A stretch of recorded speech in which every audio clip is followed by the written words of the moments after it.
Peace and assalamu alaikum, everybody. Child, so I finally got, well, actually last week, and I just gag and printing it out, but I got my official document from the state of Pennsylvania saying that my business is an entity from the Bureau of Corporations and Charitable Organizations. Yes. So I'm happy about that. I was trying to go and open a business account at my credit union today so I can get this ball rolling and start filing for credit cards and stuff like that, so I can start purchasing my equipment and finally start going out there and getting some clients and everything, inshallah. But today is December 31st and the credit union closes at 12. I had to come all the way over to the library just to print out the documents, and because I opted to have it emailed to me rather than it coming through the mail, because I thought it would be quicker. But anyway, suffice to say, it is 11:49, so I could probably be so-and-so and go on to the credit union and run in here last minute and start, trying to do an account, and they might have to stay, but I ain't that type of person. That's just mean and evil. I don't like when people come messing up my my work schedule. So I will just have to put it off until next week. Alhamdulillah, it'll be fine. But in the interim, I'm going to go and get some snacks for work, first of all, and just pick up a few things. But it is December 31st, last day of the year here in the West anyhow, and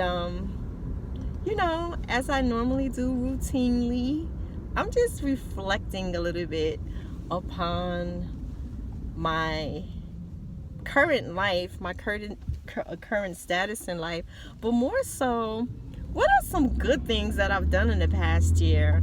And surprisingly, when I sat and thought about it late last night when I came home from work trying to go to sleep, I couldn't really come up with too many things.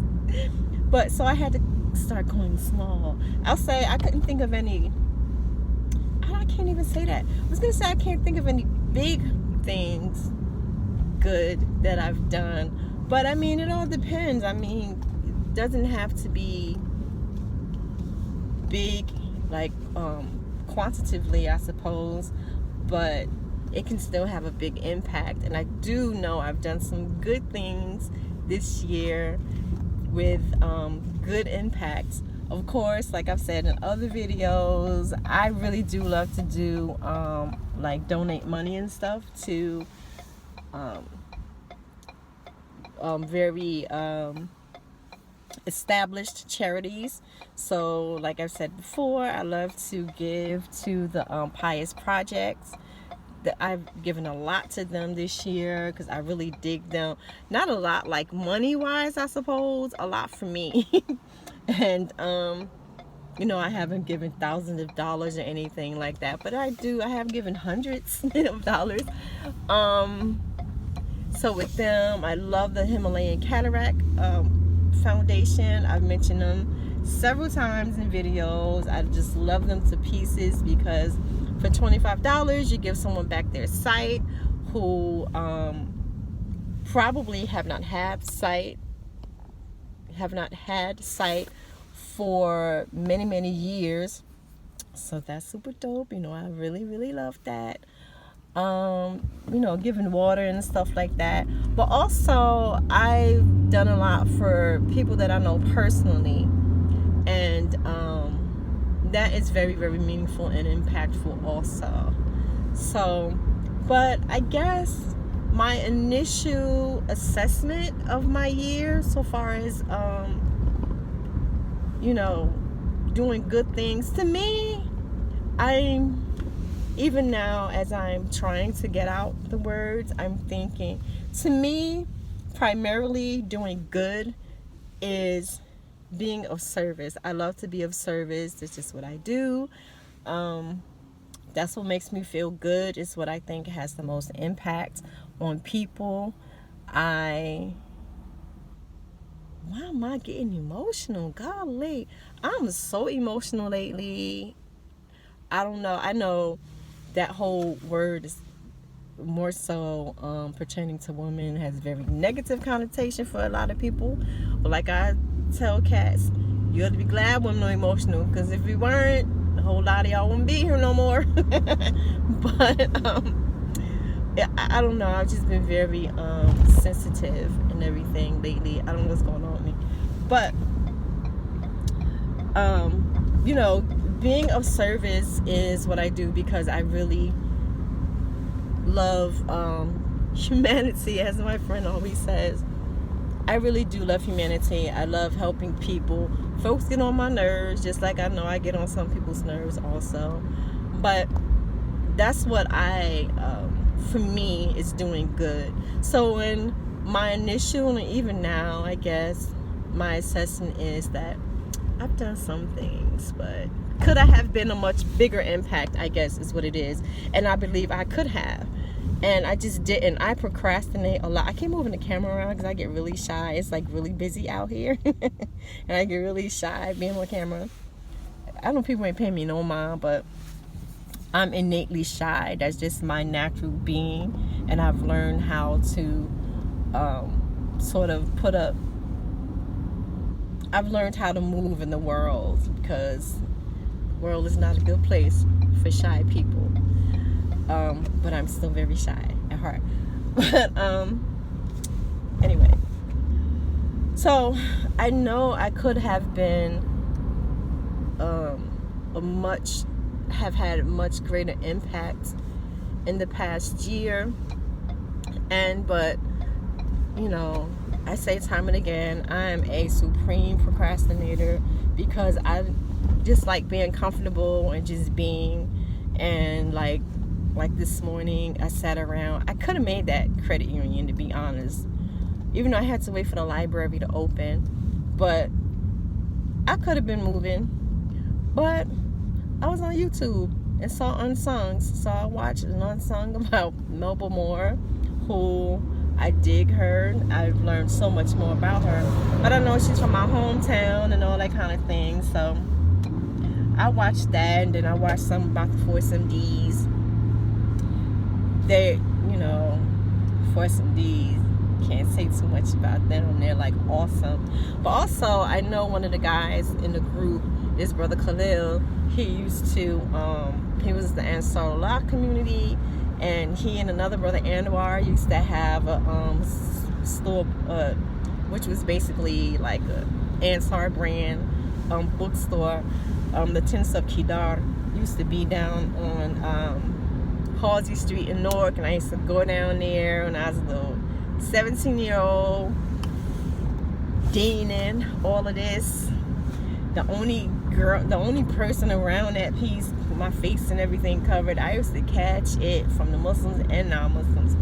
But so, you know, I watched that just because it's nostalgic for me, the Force MDs. And I just love doing stuff like that. I just like being in my space. I'm a thinker. I don't mind. I don't understand how a lot of people seem to not be able to just sit in their own space. They have to be around people. They have to have noise. Some people have to have fitna or drama. I just like being.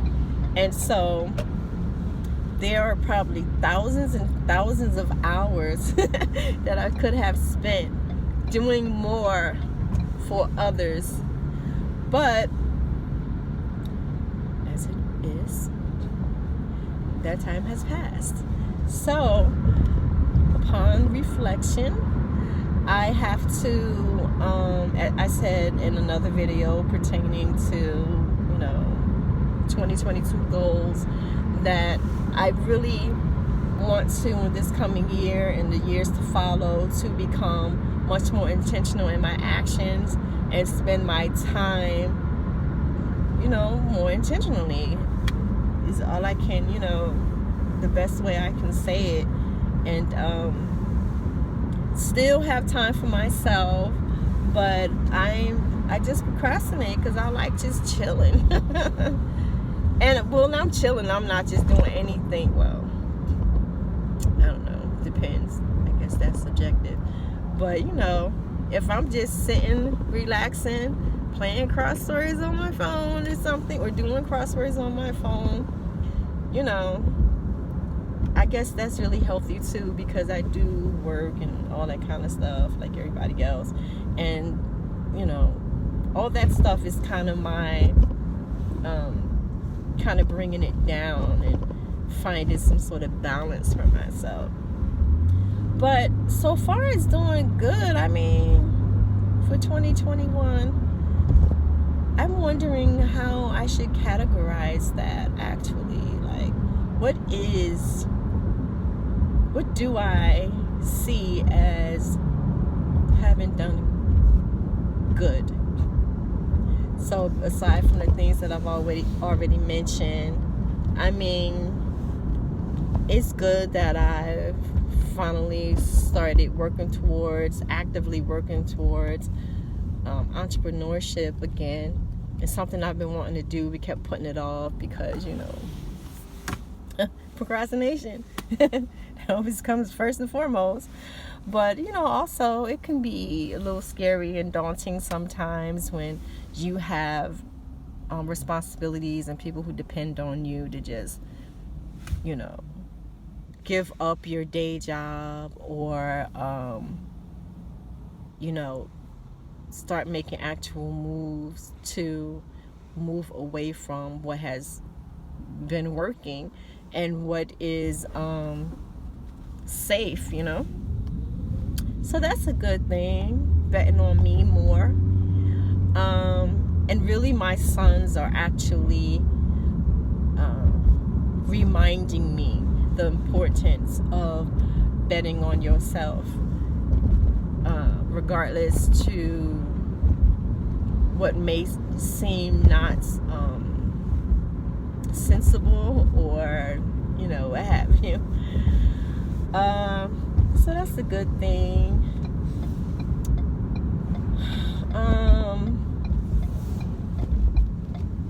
I mean, I don't know. I can't really. What are some other things that could be? Let me try to break it down, like business-wise. I said business-wise, household. I mean, I guess basically everything is good for me. For me. But again, I should be focusing on what I did good in the world, right? So, what are some things that I could have done better? I really love being hands-on again with serving the people. I did not get to do that this year, and that's something I really wish I had done. So I think I need to focus on that. In fact, I know I need to focus on doing that more.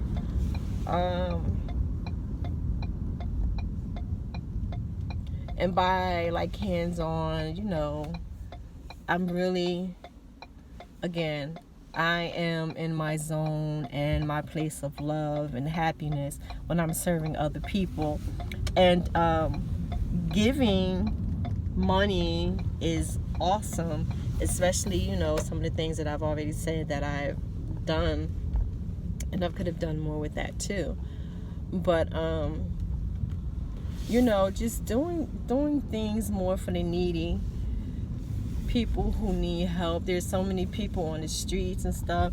That can get tricky sometimes because, again, being from North New Jersey, I know for a fact that lots of people out there asking for money and stuff are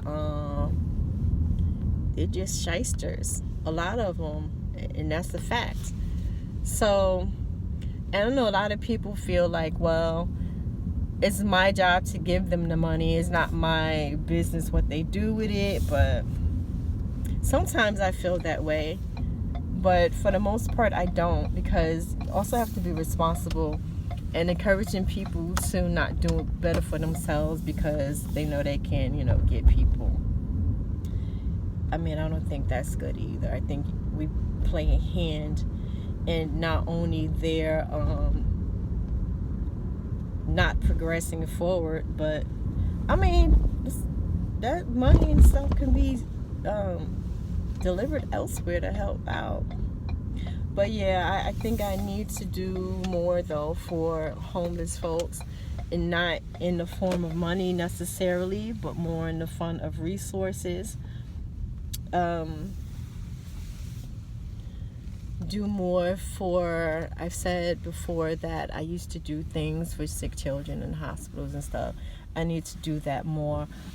One of the reasons I haven't been doing more with that lately is because with COVID, they are sick, and oftentimes they have like really serious immune deficiencies and such. So I'm not really certain how the hospitals will be about receiving things from the outside, like even I'm saying like new items. But I mean, it only takes a few moments to pick up the phone and call and find out for sure, right? So I need to get on that. um I do want to make some more like hats and booties and stuff for the sick children. Back in the day, I found out about it too late, and at the time is when I didn't have my own money or anything, so I really couldn't do anything. And when I was ready to try to find a way, it was too late. They no longer had the program. But down in Newark, and I'm sure other places across the country, there was something called a Border Babies Project, which at the UMDMJ, which is a Hospital United, forgot the daggone name of it. We've been saying the acronym for so long. But it's like a huge hospital down there. They used to have a Border Babies program, which was when women would have their babies and didn't want them, and they would just leave them in the hospital. And so they would care for them. So you could like donate Pampers and such. I've looked, I guess maybe a couple of years ago now, I Googled online to see if there was still such a program, and it didn't seem to be. But I would love to do something like that, donating. Now I know a lot of people might say would donate to the shelters. Let me tell you, I don't know how it is nowadays, but one time a girlfriend of mine took a bunch of clothes and stuff to this shelter down in Newark. It's when I lived back home in Jersey. And I think was it the Isaiah House? It was one of those places. I don't remember the name of it now. But my girlfriend and I took some clothes, and then lady, for whatever reason, the head let us like walk around the place. It was a whole hot mess in there. And people, the reason I'm saying that is people donate clothes so much. Like they don't want clothes. They just, give it to the shelter. They had so many clothes. They were like just thrown about. It was just, again, a whole hot mess. And then that told me like, okay, they don't need clothes. They need other things. So I think I need to start calling and making some connections, figuring out how I can help best in regards to that. And I would also love to do things for foster children. I wonder if that would be even easier so far as getting involved for myself. And fosters are very, very close to my heart, because when my mother passed away, I became a foster child. And they ain't no joke. So maybe I can figure out something. I wanted to start, and I still do. It won't be probably for at least another couple of years. But I wanted to start a nonprofit charity service for a very, very, very long time. And that would be something awesome to get into, I think. And then I could help even more, I guess. But yeah, those are some things that I did not do. I wish I had done, but can't cry over the past. Well, you can, but I'm not going to. I'm just going to try to do better, inshallah. So, again, those are some of the things that I think would be cool. I guess I don't know. I've been wondering if I can include my what I do as a career involve that, because not the career part, because I just feel like that's my job, I'm making money from it. But I do realize that, for instance, last night I walked into one of my residence rooms, and she was just like all over the place. She likes to do puzzles, so she's like, I'm gonna go down to the puzzle, to my puzzle, which was a really long way away, considering she's like, she might even be 100 or more actually. But she walked there, it was done. She came back, she's like, I'm not gonna go. Like, shortly after she came back again, I'm going to the puzzle. Okay. I go there to give her her meds, and she's not there. So I find her in her room. She's already getting dressed for bed. So she's like huffing and puffing, and her she has one leg in her pajama pants and it has them pulled up, and she's sitting, and so it's like under her thigh, and she's struggling trying to get her other leg into it. So I'm just talking to her, and I just naturally go in and start helping her, and she was so incredibly. What is this thing doing? Siri is always talking to me for no reason. She was just so incredibly happy and appreciative, and just grateful for me helping her. And I was kind of like to myself, like, I'm just helping, like, but she was so happy. And it's so weird because she kept thanking me. She was just like, oh my God, I'm just so thankful for you. And she looked like she's about to cry. And this is not our first time working together, mind you. I've been at this job for just over a year now. So we worked together many times. So she was just so grateful. And then, I had to go out and bring something to her, something like that. I'm like, I'll be right back. I'm going to help you. So I did that. And then she's like, wait, could you wait, help me in the bed? And I did it. And again, she was so, like, little bit over the top grateful. And so I know, God, I'm so sensitive. I know that for me, it's just a given. Like, why would I not? I see you need help, I'm going to help. And, but it's not lost on me that there are so very many people in this field who are not giving. My eyes are welling up. They're just not giving, and I don't understand.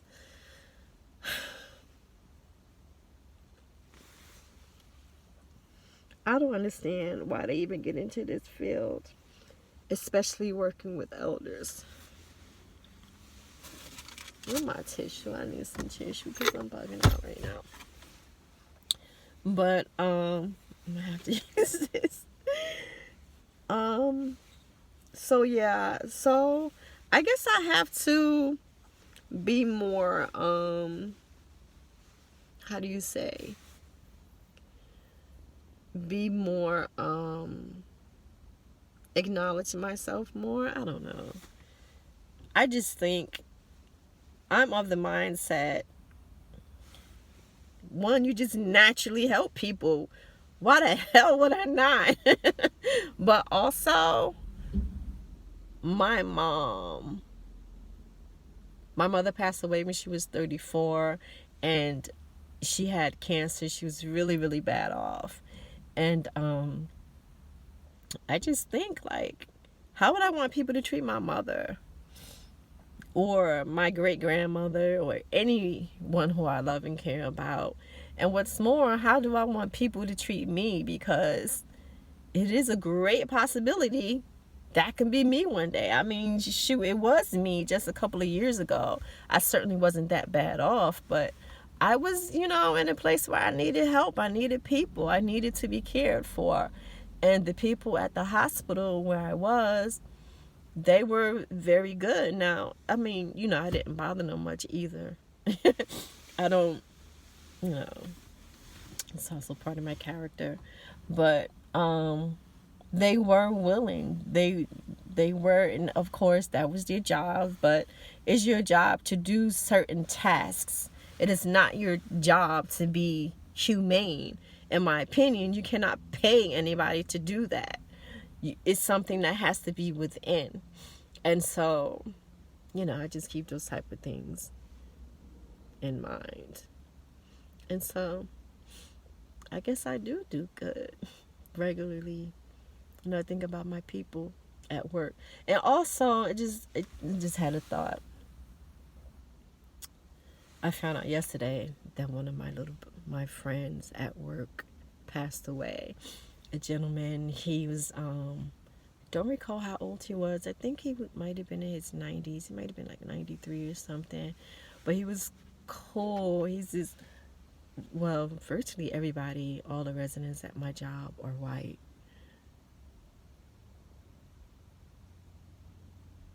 There's no black person at my job. No residents. Now that I'm thinking about it. But, I mean, that's really it has no consequence. It's funny because my friend, my bestie and I, we talk about this sometimes, how people, when you're in your group, you're in your clique and everything, we tend to be or perform a certain way.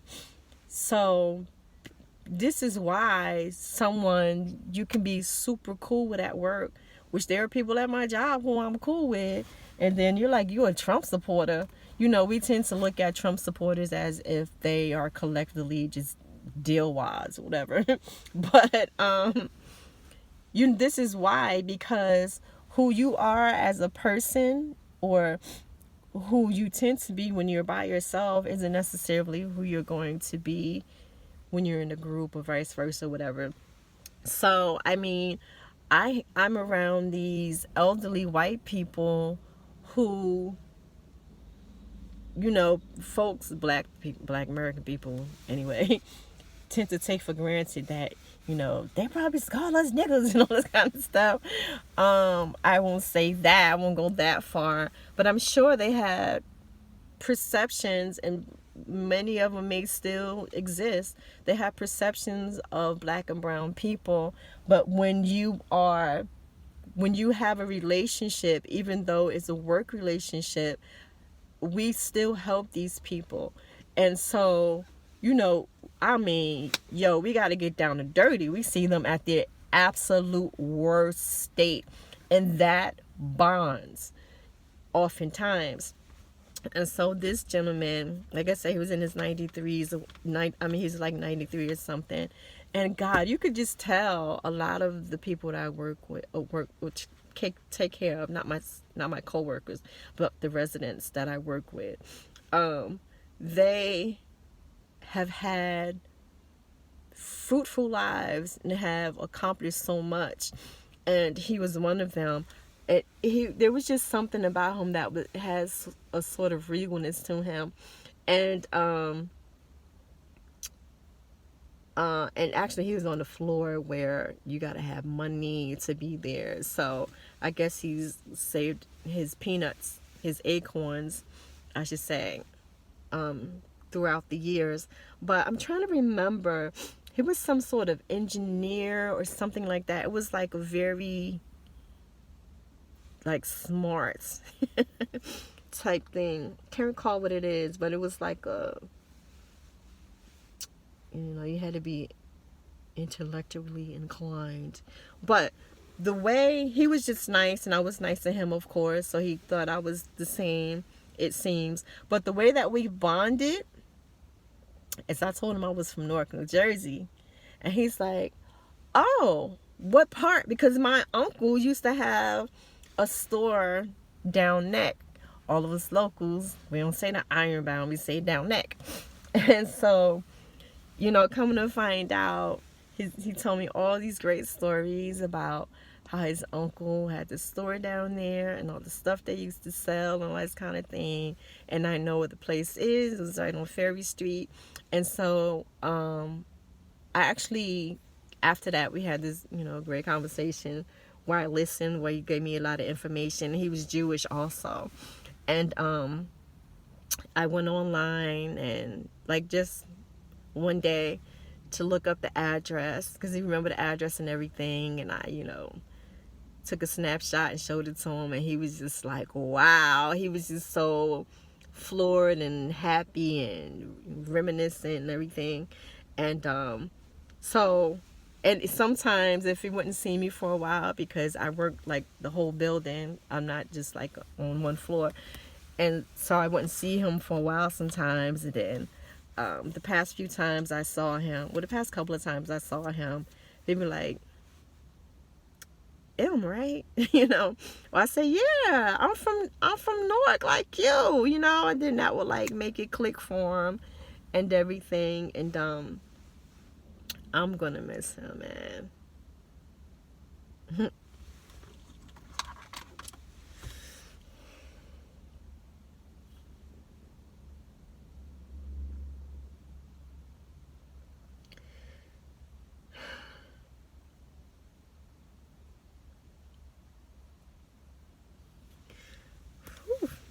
This is a good field to be in. I like it a lot. I really enjoy working with elders, and I purposely got into elder care. And I can remember that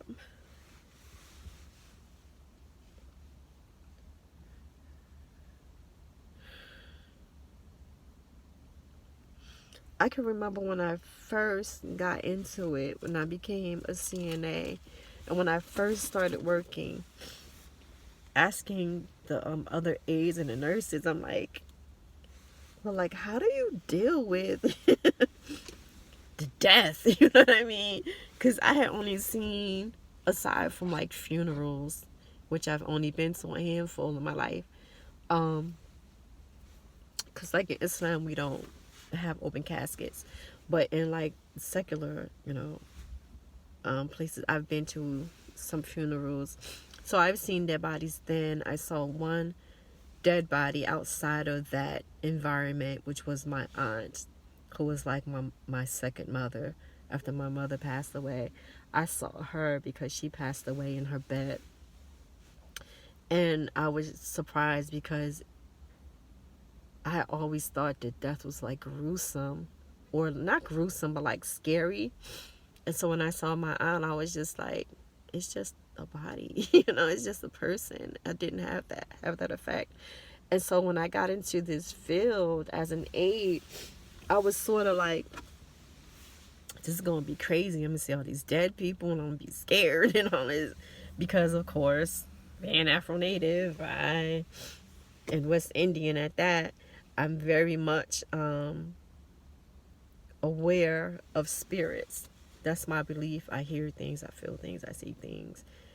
And just my spiritual faith, I believe in that.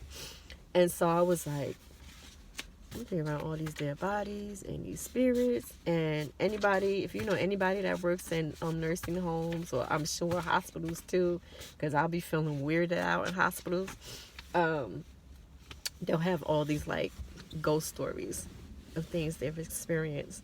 And so I remember asking them, and they were like, you just get used to it.